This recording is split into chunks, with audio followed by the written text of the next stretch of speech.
guys, and welcome back to my channel. My name is Chloe, if you are new here, and if you are, I would love for you to hit that bright red subscribe button down below. And of course, if you enjoyed the video, don't forget to give it a big thumbs up. So as with my last two nursing videos, which I will link down below if you want to check them out, this video is sponsored by the lovely people over at Nurses.co.uk. If you haven't heard of them before, I would definitely recommend you check them out. They are predominantly a jobs website for, qualified nurses. However, they also have loads and loads of fab blog posts on their website from all different kinds of nurses. So even if you're still a student, I think it's a great resource to go and check out some of the stuff that they've got on their website. There's one that I've read very recently that I will link down below if you want to check it out, and it's all about what it takes to be a great A&E nurse. And I found that very interesting because for anyone who doesn't know, I'm training to be a mental health nurse. So I've never really had much contact with A&E. So I found that really, really interesting. A great way to keep up to date with the blog posts that they're releasing is to follow them on social media. I know they have Twitter and Facebook, which I'll link both of those down below for you to check out, because they're always sharing news articles about things related to nursing, job offers, and new blog posts when they get published. So today I thought I would talk you through a typical kind of day in the life of a student nurse. Now I know normally when people do like day in the life videos on YouTube, they kind of like do it as a vlog style, take the camera around with you, show you what they get up to.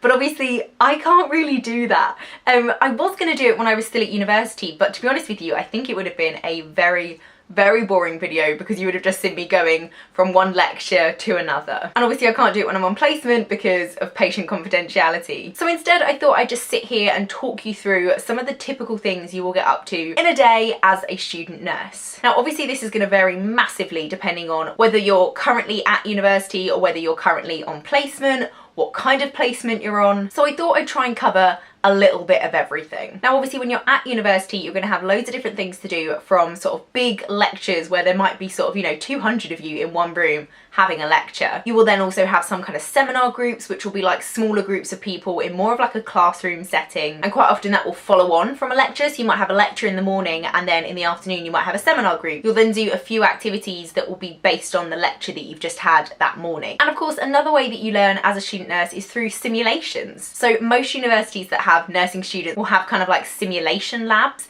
and these will be rooms in your university that are set out to kind of look like a hospital. So it will have like beds and equipment and all that stuff, and some like dummies. These are really creepy when you first see them, but you kind of get used to them a little bit, and you'll use those rooms to practice your practical skills. So that might be like giving injections, monitoring someone's physical observations, manual handling, so how to like move someone from a bed to a chair and vice versa. All those kind of like practical aspects of being a nurse, you will usually practice those in some kind of like simulation lab setting. Now when you're on placement as a student nurse, your day is going to vary massively. I have actually just finished my training last week.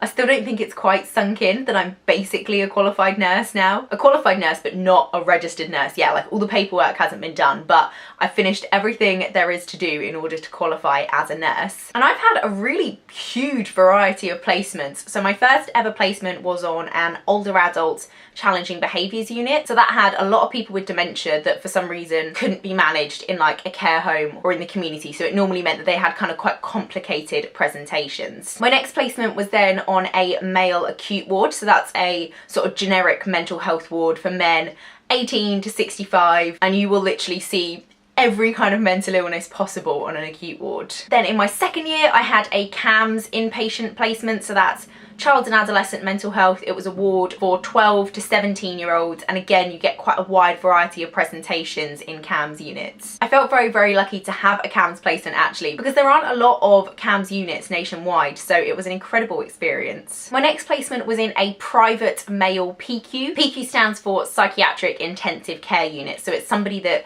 can't be managed on an acute ward because their presentation means that they need a more intensive environment. And it was actually in a private hospital rather than an NHS hospital, which was quite interesting for me to sort of see the differences and the similarities between an NHS mental health setting and a private mental health setting. And obviously I was working with people that are generally a lot more complex than you would quite often find on an acute ward. I also had a drugs and alcohol placement, so that was a community placement, Monday to Friday 9 to 5, working with people who had substance and alcohol use issues. And then in my final year I've had a CAMS community placement, so that's the kind of thing for young people who still struggle with their mental mental health but don't require hospital admission. You know, they can be managed safely at home, they just need a bit of extra support. And then my very final placement was actually another male acute ward. So it was quite interesting really, because I'd had male acute in my first year and then I'd gone back there in my third year. So I really enjoyed kind of going back into the same environment, but going back there with so many more skills and a greater depth of knowledge that really meant I got a lot more from that placement. So as you probably guessed, there is nothing typical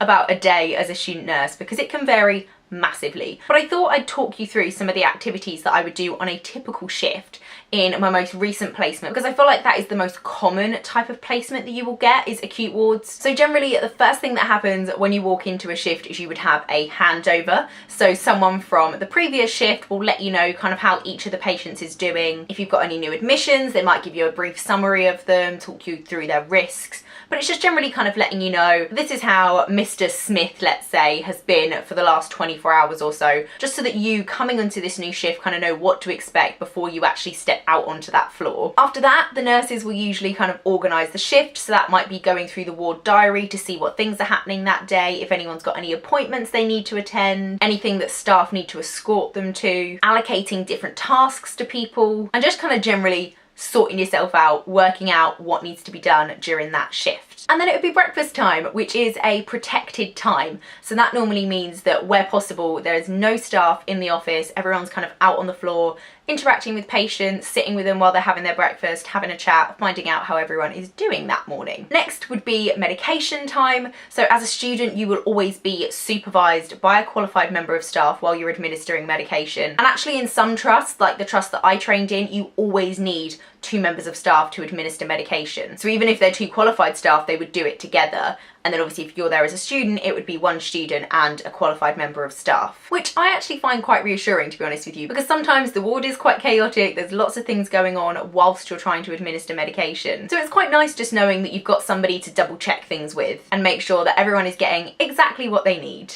After medication time, we would usually have something called planning meeting, which is where a member of staff will let all of the patients know what's going on that day, what activities there are, if ward rounds happening, arrange people going out on leave. All that good stuff will happen in a meeting in the morning, which usually is called planning meeting. And then it's time to just get on with your day, which again can vary massively because sometimes you'll have ward round, which is sort of like a big MDT meeting, a multidisciplinary team meeting, which means there'll be doctors, ward managers, nurses, OTs, community staff. Loads of people will get together, discuss patients, maybe bring the patient in, have a chat with them about how they're feeling, and just kind of make decisions about people's treatment. You might have a tribunal going on that day, which is when somebody who is detained under the Mental Health Act has appealed that section, and therefore they're able to have something called a tribunal, which is basically when independent people come in and kind of assess the situation and say, do we actually feel like this person needs to be under section? There might be fun activities going on in the ward. I know on the ward I was on, we sometimes had yoga, we had a fitness group, we had a walking group,